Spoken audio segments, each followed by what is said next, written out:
सहारा enterprises तुमच्या स्वप्नातली गाडी आता कमी किमतीत. इचलकरंजी शहरालगत असलेल्या कबनूर चंदूर रोडवर कोन्नूर पार्कमधल्या सहारा एंटरप्राइजेस इथं पश्चिम महाराष्ट्रातली विविध बँका आणि फायनान्स कंपन्यांनी जप्त केलेल्या जुन्या दुचाकी आणि चारचाकी गाड्यांची विक्री केली जाते. शोरूम किमतीपेक्षा 25 ते 50% कमी दरात, उत्तम स्थितीत आणि संपूर्ण कागदपत्रांसह त्वरित डिलिव्हरी. दुचाकी 20,000 पासून पुढं तर चारचाकी 50,000 पुढं. आपल्या पसंतीची कार किंवा बाईक आता अगदी परवडणाऱ्या दरात घेऊन जा. विश्वास, पारदर्शक व्यवहार आणि उत्तम सेवा हेच आमचं वैशिष्ट्य. पत्ता Konnur park, Kabnur Chandur road, Ichalkaranji. Proprietor Rajubhai Ajgar. संपर्क 8055810910 आणि 9860785786. सहारा एंटरप्राइजेस, दर्जा, विश्वास आणि बचत यांचं परिपूर्ण ठिकाण.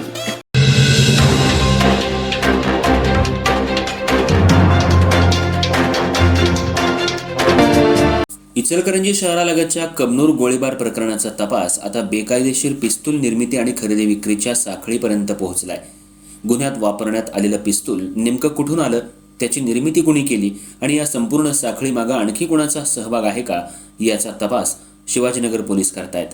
या प्रकरणात पिस्तूल निर्मितीचा मास्टरमाइंड असल्याचा पोलिसांचा संशय असलेल्या तुषार येरोडकरला न्यायालयात हजर करण्यात आलं. न्यायालयानं त्याला 2 दिवसांची पोलीस कोठडी सुनावली आहे. त्याच्याकडून पिस्तूल निर्मितीबाबत महत्त्वाची माहिती मिळण्याची शक्यता पोलिसांकडून व्यक्त केली जाते. कबनूरमधील गोळीबाराच्या घटनेनंतर पोलिसांनी तपासाची चक्र वेगानं फिरवली आणि गुन्ह्यात वापरण्यात आलेल्या पिस्तूलचा माग काढताना आष्टा इथल्या मनीष हाबळे याचं नाव समोर आलं. पोलिसांच्या तपासानुसार गुन्ह्यात वापरलेलं पिस्तूल शुभम दीपक सूर्यवंशी यानं जॉकी राजू माळगेच्या मध्यस्थीनं मनीष हाबळे याच्याकडून घेतल्याचं समोर आलंय. यापूर्वी पोलिसांनी शुभम सूर्यवंशी आणि जॉकी माळगे या दोघांना अटक केली होती.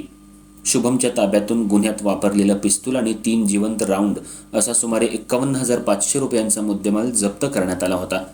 पुढील तपासात पिस्तूलचा स्रोत शोधताना मनीष हाबळेचं नाव पोलिसांसमोर आलं. दरम्यान दत्तनगर कबनूर इथं तुषार येरोडकर हा पिस्तूल निर्मितीच्या साखळीतील महत्त्वाचा संशयित असल्याचं तपासात समोर आलंय. या प्रकरणी तुषार येरोडकरला न्यायालयात हजर करण्यात आलं असून न्यायालयानं त्याला 2 दिवसांची पोलीस कोठडी सुनावली आहे. या तपासात आता पोलिसांसमोर अनेक प्रश्न उभे राहिलेत. कबनूरच्या दत्तनगर परिसरात पिस्तूल तयार करण्याची व्यवस्था होती का? पिस्तूल तयार करण्यासाठी लागणारं साहित्य कुठून आणलं जात होतं? पिस्तूलची रचना आणि निर्मिती कशी केली जात होती? तसंच या साखळीत आणखी कोणाचा सहभाग आहे का, याचा तपास सुरू आहे. शिवाजीनगर पोलिसांनी गुन्ह्यात वापरलेलं 4चाकी वाहन सुद्धा जप्त केलंय. वाहनाची झडती घेतल्यानंतर त्यामध्ये पिस्तूलची एक पुंगळी आढळून आल्याची माहिती आहे. दरम्यान शुभम सूर्यवंशी आणि जॉकी माळगे यांच्या पोलीस कोठडीची मुदत संपल्यानंतर त्यांना न्यायालयात हजर करण्यात आलं. न्यायालयानं दोघांनाही आणखी 1 दिवसाची पोलीस कोठडी सुनावली आहे. या प्रकरणात आतापर्यंत निलेश कांबळे, शुभम सूर्यवंशी, जॉकी माळगे, तुषार येरोडकर आणि मनीष हाबळे अशी 5 नावं तपासात निष्पन्न झाली आहेत. यातील मनीष हाबळेचा शोध सुरू असल्याची माहिती आहे. स्थानिक गुन्हे अन्वेषण शाखेकडून सुद्धा या प्रकरणाचा समांतर तपास सुरू आहे.